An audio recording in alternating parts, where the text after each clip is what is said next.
ආලවක දවසක් තමන්ගේ විමානේ නැතිකොට ලෞතුරා බුදුරජාණන් වහන්සේ ආලවක යක්ෂයාගේ විමානයට වඩිනවා. මගේ ලෞතුරා බුදුරජාණන් වහන්සේ ආලවකගේ විමානයට වඩිනවා. විමානයට වැඩලා ආලවක නැති වෙලාවේ ආලවකගේම ආසනේ වාඩි වෙලා ආලවක යක්ෂයාගේ බිසෝරුන්ට බණ කියනවා. ආලවකට දැනගන්න ලැබෙනවා ලෞතුරා බුදුරජාණන් වහන්සේ ආලවකගේ විමානයට වැඩලා ආලවකගේ බිසෝරුන්ට බණ කියනවා කියලා. ආලවකට හොඳටම කේන්ති යනවා. කේන්ති ගිහපු ආලවක ලහි ලහියේ පැමිණෙනවා තමන්ගේ විමානයට. නිකන් නෙවෙයි එන්නේ.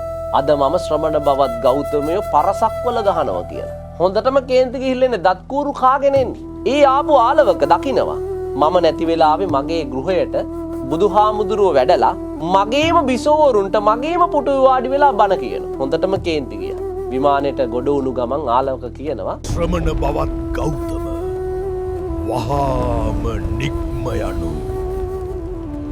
මගේ ලෞතුරා බුදුහාමුදුරුව ආලවකගේ වචනයට කන් දීලා ආසනයෙන් නැගිටලා උන්වහන්සේ වැඩම කරනවා.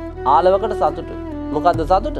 ආලවක ලෞතුරා බුදුහාමුදුරුව ගැන අහලා තියෙනවා. බුදුරජාණන් වහන්සේ කියන්නේ පුරිස ධම්ම සාරථී බුදු ගුණයෙන් යුක්තයි.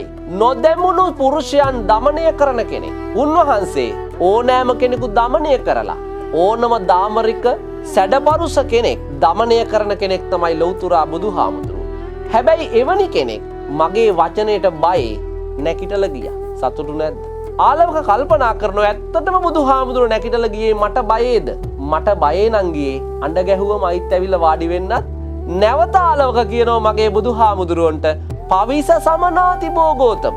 ශ්‍රමණ බවත් ගෞතමය නැවත පිවිසිලා අසුන් ගන්න.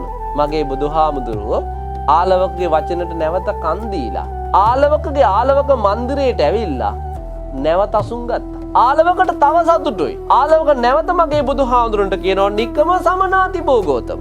ශ්‍රමණ බවත් ගෞතමය නැගිටලා යන්න කියලා අයිත් කිව්වා. මේ දෙවෙනි පාර කියන්නේ. බුදුහාමුදුර නැවත නැගිටලා එළියට ගියා. නැවත ආලවක කියනවා පවිස සමනාති බෝගෝතම. ශ්‍රමණ බවත් ගෞතමය එන්න ඇතුළට. දෙවෙනි පාරත් ඇවිල්ලා වාඩි වුණා. තුන්වෙනි පාර කියනවා නික්කම සමනාති බෝගෝතම. ශ්‍රමණ බවත් ගෞතමය නැගිටලා යන්න. මේ කීවෙනි පාරද කියන්නේ? තුන්වෙනි පාර. නැවත කියනවා තුන්වෙනි පාර පවිස සමනාති බෝගෝතම. ශ්‍රමණ බවත් ගෞතමය ඇවිල්ලා වාඩි වෙන්න කිව්වා. බුදුහාමුදුරු තුන්වෙනි පාරත් ඇවිල්ලා අසුන් ගත්තා. හතරවෙනි පාරත් කියනවා ආලවක නික්කම සමනාති බෝගෝතම. බුදුහාමුදුරු වැඩියද? හතරවෙනි පාර එළියට වැඩියේ නැහැ. හතරවෙනි පාර තථාගතයන් වහන්සේ කියනවා දේශනා කරනවා ආලවකට ආලවක ඔබේ වචනයට මන් තුන් පාරක් අවනත වුණා. ඔබ කියන දේ මන් තුන් පාරක් කළා. දැන් ඔබ මම කියන දේ එකපාරක් අහගන්න. එහෙම දේශනා කරපු බුදුහාමුදුරුවෝ ආලවකට ආලවක සූත්‍රය දේශනා කළා. ආලවක සූත්‍රය දේශනා කරලා ඉවරුණාම ආලවකට හරි සතුටුයි.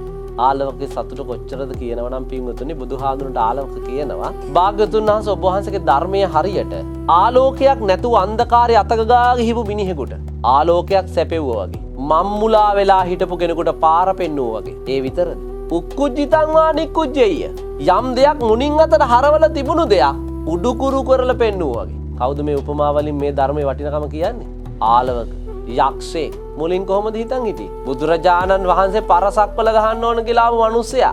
දැන් මේ ධර්මයේ වටිනකම තේරුම් අරගෙන ආලවක යක්ෂයා. හිතන්න එතකොට යක්ෂයෙක් වෙච්ච ආලවකට තේරුණු දේ මිනිස්සෙක් වුණු අපිට තාම තේරිච්ච නැති තරම. අපිට උසස් මනසක් තියෙන මිනිස්සු වෙලා මේ වටින ධර්මයේ වටිනකම තාම හරියට තේරුනේ